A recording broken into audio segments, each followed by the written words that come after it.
Magandang umaga po sa lahat. Ayan. Ako'y nagbabalik dito sa aking munting channel, Samuel Soriano TV29 para mag-discuss ulit ng another coins.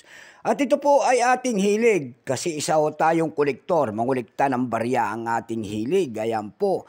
Magandang umaga po sa lahat ng aking mga subscriber. Kung saan kayong dako ng mundo po, maraming salamat sa lahat ng aking mga subscriber. Yun naman pong mga nanonood na senior citizen kung saan kayong dako ng mundo po. God bless po sa inyong lahat and take care. Yun naman pong hindi pa po nakapag-subscribe dito sa aking YouTube channel at gusto nyo ang ganitong mga topic po about coins. Aanyayahan ko sana kayo at malaking tulong na po ang inyong gagawin tulad ng pagpindot ng ating subscribe button, like and share para ma-update po kayo sa mga latest ko pang gagawin mga video po. Ang pag-usapan natin ulit ay pera po ulit ng France. Ayan. France coins.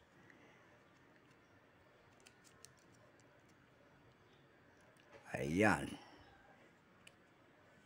50 franc ang ating pag-uusapan. Word coins po.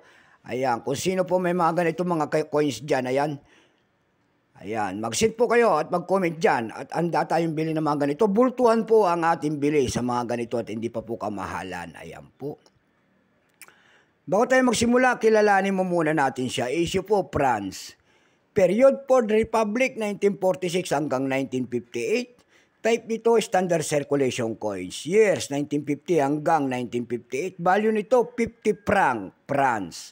Currency franc, 1795 hanggang 1959. Composition po nito ay copper aluminum. May bigat po itong 8 grams lamang, may haba pong 27 mm.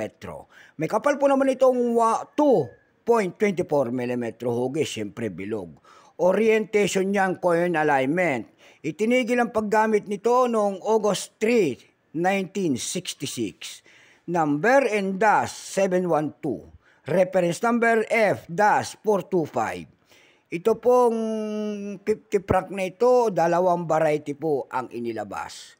Mayroon ditong 1953 B without mint mark. Ito po ay 23%. Itong atin nakapalob po ito sa 1953 without mint mark. Ayan. Ito po ay 46%.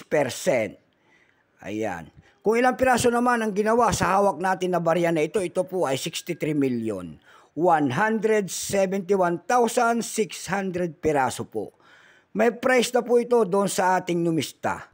Yung kanyang very fine ay 59, extra fine 89, almost uncirculated 230. Ang circulated nito ay nagkakahalaga na po ng 280 pesos. Dumakot naman tayo sa kanyang price. Doon sa ating eb.com, nakakita ko tayo nagbebenta doon ng $10. Nasundan nito ng $4.99 and then 227 pesos at 166 pesos. Ayan. Dako naman tayo sa Carousel PH. Sa Carousel PH, nakakita ko tayo nagbebenta doon ng 250 pesos. Nasundan po ito ng 150 pesos and then yung pinakamaliit po ay 100 pesos. Ayan lamang po ang aking may babaging kanyang presyo, sagad na. So hanggang dito na lamang po. Ayan, God bless po sa lahat and take care.